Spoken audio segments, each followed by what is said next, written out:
Tech family, g'day. With me is the Macbook Air 2020, a very interesting laptop that I've now owned for some time, but I've seen a decent amount of negative comments and reviews out there, particularly around performance and cooling. I feel this needs further clarification as I really like this laptop, and by the end of the video, you'll see why. I'm Josh, and I buy and review a lot of laptops and talk tech from the perspective of what it's like to own and use these devices. If after watching the video, you like what you've seen, make sure to smash that subscribe button, the thumbs up, and the notification bell. It shows your appreciation for the work I'm putting in. Let's first talk about performance, as that's one of the hottest topics around this laptop. Excuse the silly pun. Apple has advertised this laptop with double the cores and threads of the prior model, with 4 and 8 respectively, which is the i5 model that I have here.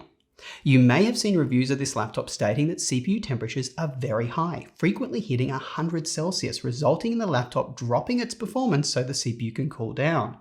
You've probably also seen people running synthetic benchmarks like Geekbench and Cinebench demonstrating poor performance in multi-core workloads. And you've probably seen people complaining about loud fans. This is all true. However, I review laptops a little differently, as I said, from the perspective of actual users. So, let's take a deeper look and see what's going on. On screen, I have Geekbench and Cinebench results of this MacBook Air 2020 compared to a similarly priced Dell XPS 9300, a very popular Windows laptop. Both have 16GB of RAM and the quad-core i5 processor. What you'll see are strong single-core results, but a big drop in multi-core performance, especially in long-running tasks like Cinebench. Also, during these tests, the MacBook Air's CPU frequently hits 100 Celsius, whereas the Dell XPS sat between 90 to 93. So, my results matched others that I've seen online. But now, let me show you something else that I believe matters more. Here are the same results with the maximum temperatures that you would feel on the keyboard deck and the back of the laptop. What you can see is the MacBook Air is noticeably cooler. The high CPU temperatures inside this machine are not translating to high temperatures that you would actually feel. In fact, this laptop feels significantly cooler under load. Additionally, the MacBook Air runs noticeably quieter as well, but more on fan noise in a second. Now let's take a look at some even more important results. Here are some common real-world and professional tasks. Starting the laptop and opening a Word document, performance is about the same. Starting a software development environment in IntelliJ, compiling some code and debugging it on an application server, performance is a little slower. Reloading a large database, performance is actually faster. In fact, the only case that I found to be substantially slower was exporting a large 4K video from Premiere Pro. What you'll see is the MacBook Air 2020 is very competitive in many tasks, which is a pretty good result, especially as it uses a Y series processor, which cannot draw the kind of power the U series processor in the XPS can. Now, I did try to play a non-AAA game, League of Legends, on both these laptops and continue to find the Windows experience far more enjoyable.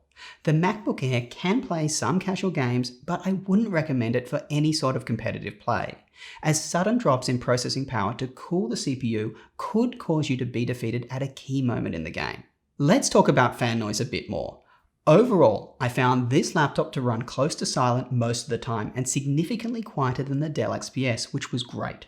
On battery power, it often has the fan off completely. On occasion, when the laptop is plugged in and I'm performing a lightweight task like watching a video on YouTube using Chrome, the fans do spin up and become very audible at 5000 RPM.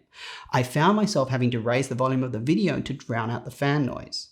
Nonetheless, I way prefer the mostly quiet operation of this laptop and the cool keyboard deck and chassis over the Dell XPS, which doesn't have these occasional fluctuations. There is a great app that you can install on Mac laptops to control the fan, unsurprisingly called Mac's Fan Control, link in the description below. If you do download this app, beware. On this laptop, it operates a little bit odd. There are 2 ways you can control the fan in the app. You can set the fans to speed up once the laptop hits a certain temperature from one of its sensors, or you can just set the fan to always run at a certain RPM. I'd avoid the first method, because this laptop is designed for the CPU to quickly hit 100 Celsius. You'll find the fans suddenly ramp up to their max of 8000 RPM and become super loud. Then, once the laptop is cool, they spin back to 2000. These are extremely loud fluctuations, much worse than what happens when just letting Apple control the fan. Instead, if you do use this app, I just set the fan speed to around 3000 to 4000 RPM, as I found that a decent balance to keep the chassis and processor cool while not being that noticeable. By the way, I didn't notice any coil whine or high-pitched fan noise in my unit.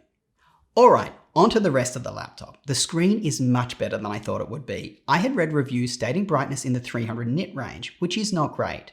But I have good news here. On my model, I scored 423 nits of brightness, which is excellent. Contrast was quite good at 900:1, and the colors were also good at 97% sRGB and 78% Adobe RGB. I noticed absolutely no backlight bleed in my model, which is rare. There were no dead pixels, no PWM flickering, and the reflections on the screen were decently controlled. The large bezels around the display do look a little dated in 2020, but I personally don't mind the chin below the screen where the Macbook Air label is printed.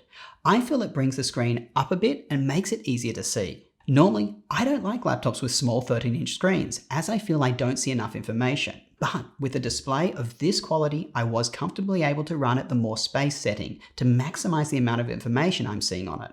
Overall, I'm delighted with this display, and I'm super picky when it comes to displays. The keyboard is excellent. I know this is going to shock some people, but I swear this iteration of the Magic Keyboard is more comfortable than the MacBook Pro 16's one because it seems that the keys have deeper travel.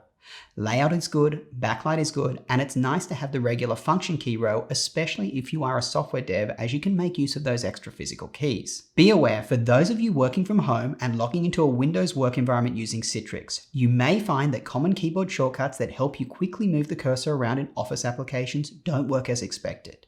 If this use case is super important to you, you may want to consider a PC laptop instead. The trackpad is of course awesome as per usual with Apple. Sound quality is also very good, and it's nice that Apple continues to have the speakers face forward so you get the full sound when it's sitting on your lap, unlike many Windows laptops. The chassis is the usual excellent construction with no sharp corners. I picked the silver color. You can check out my fun video about picking colors on Mac laptops here.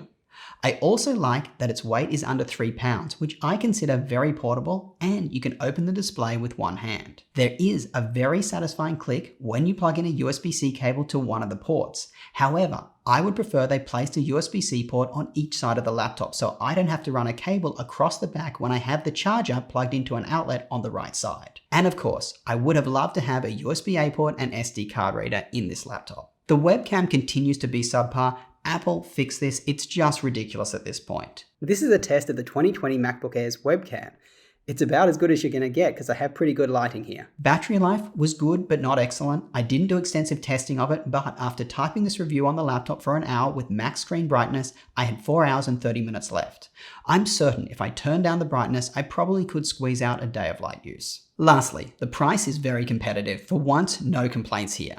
$1,299 for this laptop with its Retina screen and 512GB of storage is reasonable. Make sure to look into discounts if you are a student or your company has an Apple discount for employees. Let's wrap. I have personally grown to really like this laptop, and it is now my go-to device around the house. That's because it gets the basics right. It has a very comfortable keyboard, a great screen, an excellent trackpad, it's lightweight, runs very quiet, doesn't feel hot to the touch, and performs everyday tasks and some professional workloads on par with higher powered devices. This laptop is perfect for an everyday user browsing the web or using Office applications. It's also a really good option for students and software developers.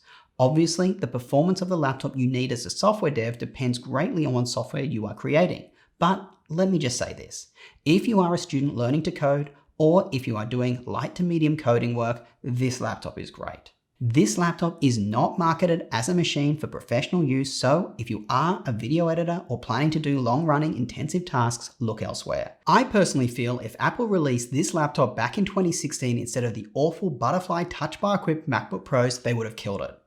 In 2020 though, there are certainly more advanced laptops out there that are pushing boundaries, like the Dell XPS 9300 with its smaller chassis, edge-to-edge 13.4-inch display, touchscreen, facial recognition, etc, etc.